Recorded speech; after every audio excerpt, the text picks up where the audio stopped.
It's kind of funny when you think about it. Like, something as simple as emailing a blueprint overseas could land you in a whole world of trouble. Absolutely. And I bet anyone listening right now wants to get a handle on this stuff, but, without feeling totally overwhelmed. Yeah, exactly. So one of our listeners had this great question about U.S. export controls. Okay. So today we're diving deep into ITAR, the International Traffic in Arms Regulations, and EAR, the Export Administration Regulations. Think of it like we're giving you the cheat sheet. Perfect. All the core concepts without the legal jargon. And speaking of cheat sheets, we have these awesome excerpts from a book. Yes. And this book really gets down to the nitty-gritty of how export controls actually work in the real world. In companies that actually make this controlled stuff, it's more about the how-to than the what not to do. The author calls it the art of ITAR without ITAR. I like that. Very catchy. It is. So we're going to unpack all the essentials about ITAR and EAR, figure out where each one applies, and highlight the really key things for anyone dealing with international stuff. Sending tech or hardware overseas, whether this is something you deal with every day or just something you're curious about. Okay, let's do it. So we've got these two big sets of rules, right? ITAR and EAR. What's the main difference between them? So ITAR is kind of the VIP, top tier, right? Okay. It's all about protecting those really sensitive military technologies. And it falls under the Department of State. The things they're protecting are called defense articles. Right. And they're all listed on the United States Munitions List, or USML for short. And there are 21 categories on this list. Everything from weapon systems to the materials that go into making them. Got it. So if it's on the USML, then we're in ITAR territory. So what about EAR then? So if something isn't on the USML, chances are it's covered under EAR. And EAR is managed by the Department of Commerce. Now, EAR items are generally seen as a little less sensitive. Often they have what's called dual use, meaning they've got both commercial and potential military applications. Oh, right. Like that example from the book, that part that could be used in a fighter jet or a farm tractor. Yeah, exactly. And those ER items are all controlled under something called Export Control Classification Numbers, or ECCNs. Catchy. And these are all laid out in the Commerce Control List, or these CCL. It's essentially like a big catalog of everything, each item with its own unique code that tells you how it's controlled. So even though ER might be like the second string, it's still really important. Absolutely. The book makes that very clear. Just because something's not on the USML doesn't mean you can just ship it off anywhere. However, here's a key difference. Not every ER-controlled item needs a specific export license. Whether you need one depends on the ECCN, the classification code, and where it's going. And these decisions all come down to what are called reasons for control, which basically means protecting U.S. national security interests. Gotcha. So ITAR, you usually need permission. EAR, it's more about the specifics of what it is and where it's going. What's the main thing we should remember when thinking about export controls? The big takeaway, especially of ITAR, is this. Transferring any ITAR-controlled stuff, like hardware or technical data, to someone who isn't a U.S. citizen, that usually needs a green light beforehand, either a license directly from the government or some kind of official exemption or exception. Same goes for EAR a lot of the time. Depends on the classification and the destination. The book really hammers this home. If the Export Control Administrator, the ECA, says something is under ITAR, you've got to get that approval from the Department of State. No two ways about it, before it goes to any foreign person or company. This sounds like a job for a very specific person. The book mentions an Export Control Administrator. The ECA. What do they do on a day-to-day basis? They are the key to keeping a company out of hot water when it comes to this stuff. Their main job, as the book explains, is to make sure the company doesn't accidentally break any export rules. They do this by putting safeguards in place to prevent any unauthorized access to or release of sensitive technology and hardware. The book compares them to a security guard at a bank. Exactly. They're protecting the company's valuable assets, which in this case are the controlled information and physical items. What are some of the things an ECA actually does? Well, they wear many hats, determining the export classification of both physical things and technical data. And they have to do this for both ITAR and EAR. They also need to get any required export licenses. And we're talking about things like technical assistance agreements, TAAs, manufacturing license agreements, or MLAs, and individual licenses like DSP-5s. The ECA also guides employees on how to navigate these complex rules. They check out foreign people and companies the company might work with. They deal with any violations that happen. And they even oversee things like tours for foreign visitors to make sure no sensitive info is accidentally revealed. It sounds like they have a lot on their plate. Definitely. And the consequences for messing up are pretty serious. I bet. The book lays it out. Failing to comply can mean huge fines, maybe even losing the company's export privileges altogether. And in some cases, the U.S. government might impose something called a consent agreement, which can really throw a wrench in the works for a company. The ECA has a big responsibility to keep the company in line with all these regulations. Now, the book talks about something that I think a lot of people can relate to. You know, when you're dealing with complicated rules, it's the gray zone. Why is it that the answer to most export control questions seems to be, well, it depends? That's a great point. And it highlights one of the biggest challenges in this whole world of export controls. The rules, while detailed, can be open to interpretation, and they sometimes have subjective elements. So, as the book points out, there are many situations where the answer isn't a simple yes or no. You need to really dig into the specifics, the type of technology, where it's going, and who's involved. The author actually calls this navigating the export control multiverse, which is kind of a funny way to put it, but it gets the point across. This uncertainty often comes from the fact that the rules try to cover such a huge range of tech and international interactions. So can you give us some examples of those it depends situations? Absolutely. The book gives a few common ones, like, can you share a drawing with a supplier overseas, just to get a quote? Is it okay to have a foreign group come visit the factory? What about taking company laptops and phones on international business trips? And even just casual conversations with people from other countries about technical things can fall into this gray area. And it really all comes down to a mix of factors, like the classification of the technology, the country in question, and who the foreign person or company is. So how do companies figure this stuff out? Is there a way to get a more concrete answer? Thankfully, there is. The regulations have ways to handle these classification uncertainties. If it's not clear if something falls under ITAR or EAR, or if the specific ECCN under EAR isn't obvious, the company can ask the Department of State for a formal decision. It's called a commodity jurisdiction, or CJ. Basically, they ask the Directorate of Defense Trade Controls, DDTC, for an official ruling. And if they think something falls under EAR, but they're not sure about the ECCN, they can use the Commodity Classification Automated Tracking System, or CCATS. This goes through the Bureau of Industry and Security, BIS, to get a classification ruling. So there's a process in place. Exactly. And the book explains that often the State Department and the Commerce Department work together to make sure they give a consistent and clear answer. That makes sense. Let's shift gears and talk about protecting export-controlled information. Obviously, it's not just about physically shipping hardware, right? Right. It's much bigger than that. Yeah. The book really stresses that just sharing technical data with a foreign person is considered an export. Even letting them see ITAR-controlled hardware in a way that could reveal design information is an issue. Companies have to be incredibly careful about protecting this intellectual property. So what can companies do to keep this sensitive information safe? The book talks about a few key strategies. When it comes to physical hardware, it's all about tight security. Things like covering up sensitive equipment when visitors are around and restricting access to areas where controlled items are kept.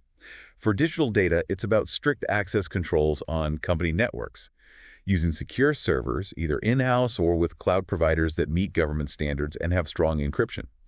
Even simple things like factory tours for foreign visitors need careful planning and oversight to make sure they don't accidentally see anything they shouldn't. What about prototypes or models? Are those also subject to export controls? This is a common misunderstanding that the book addresses. Just calling something a model or a prototype doesn't mean it's exempt from export controls. If it shows technical data that relates to something on the USML, it's still under ITAR control. The author puts it pretty simply. You can call it whatever you want. If it has technical knowledge related to the USML, it's controlled. Simple and to the point.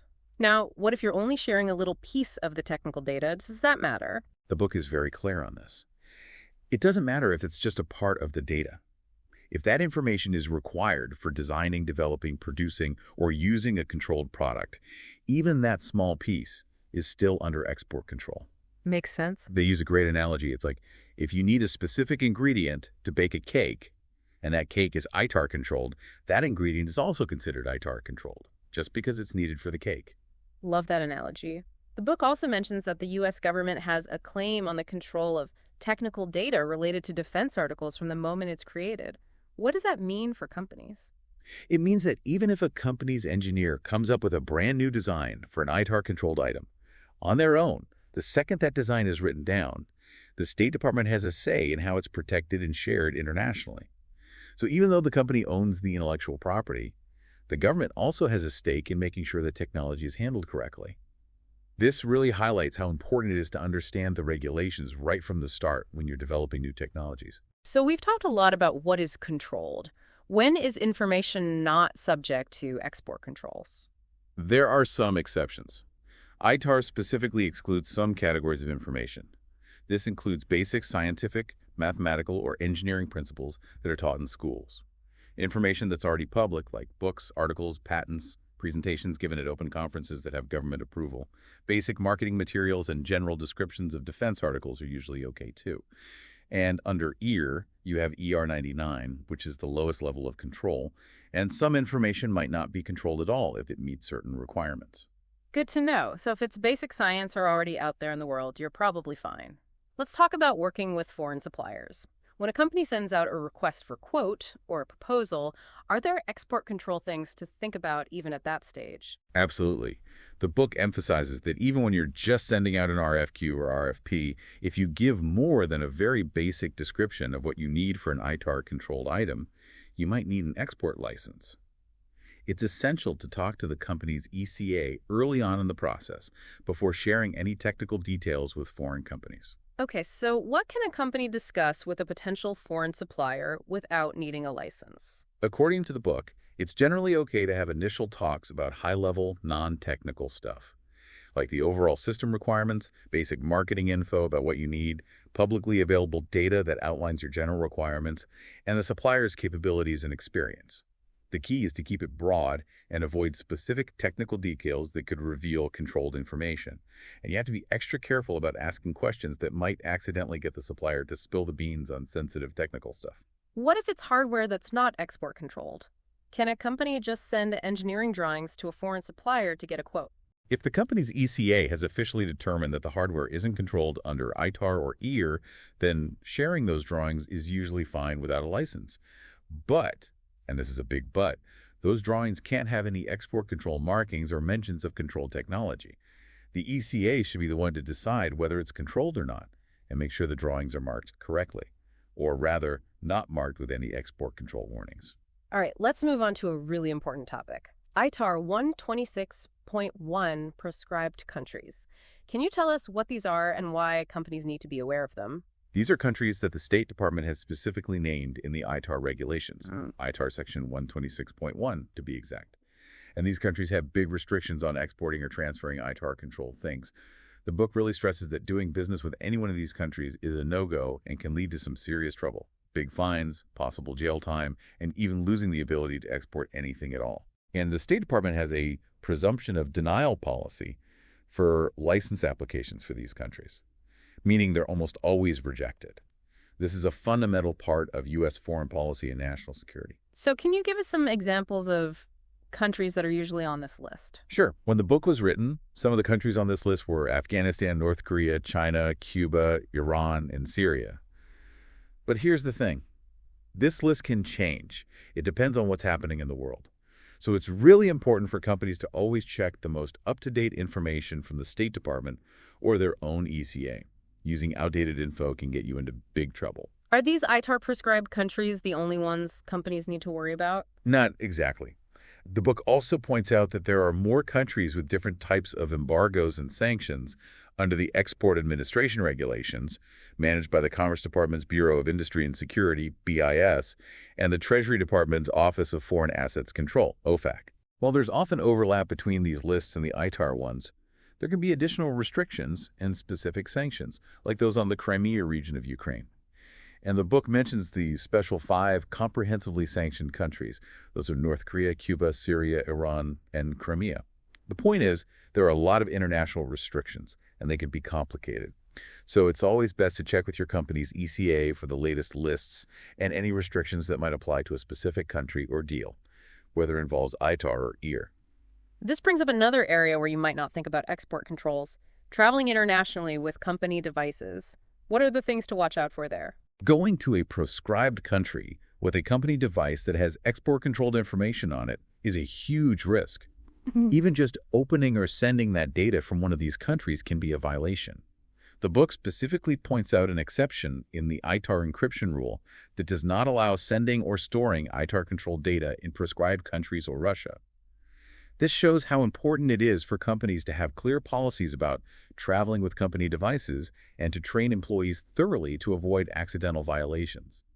People need to know that just bringing a laptop with sensitive info into one of these countries is a problem. It sounds like employee awareness and understanding are crucial to making sure companies follow the export control rules. They're absolutely essential. What are some common ways that companies end up breaking these rules? The book says that a big reason for violations is simply employees forgetting what they learned in training or not fully understanding the basic ideas behind the rules.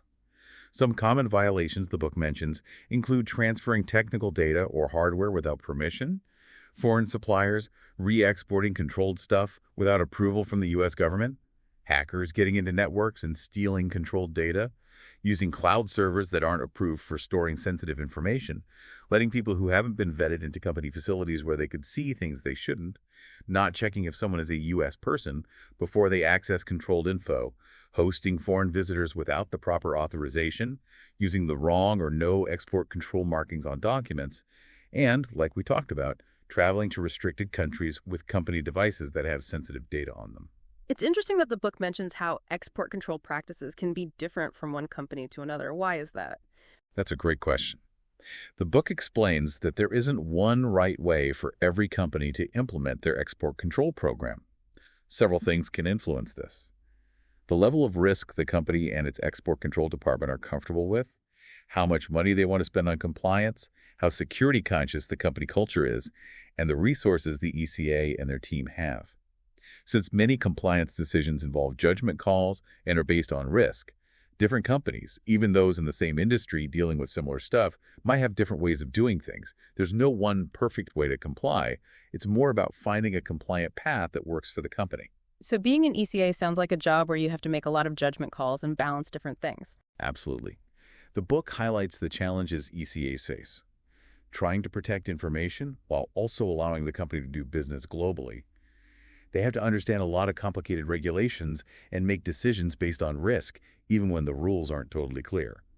That's why it's so important for an ECA to really understand the principles behind export controls so they can make good decisions in tricky situations. We've covered a lot in this deep dive. What are the most important things our listeners should take away from our conversation today? The main takeaways are that there are two main sets of rules in the U.S. export control system, ITAR and EAR, and they each have their own scope and requirements. It's crucial to know how your company's technology or hardware is classified under these rules. Sharing controlled items or technical data with non-U.S. persons triggers export control requirements. Your company's ECA is a key resource and should always be your first point of contact for any questions. And finally, you need to be very aware of the restrictions on transferring things to countries on the ITAR prescribed list and the risks of traveling internationally with company devices that might have sensitive data. So for those listening, you should have a much better understanding of U.S. export controls now. We aim to break it down simply and clearly without getting too technical. Mission accomplished, I'd say. Definitely. And if you have more questions or specific scenarios you want to discuss, please reach out. Export controls are always changing and can be complex, so it's important to keep learning and stay up to date. Here's something to think about. What are the bigger implications of these rules? How do they try to balance national security with international cooperation and trade in our globalized world? What responsibility do people working with technology have to uphold these controls, even in seemingly small actions? It's definitely something to ponder. Absolutely. That's all the time we have for today. Thanks for listening. Thanks, everyone.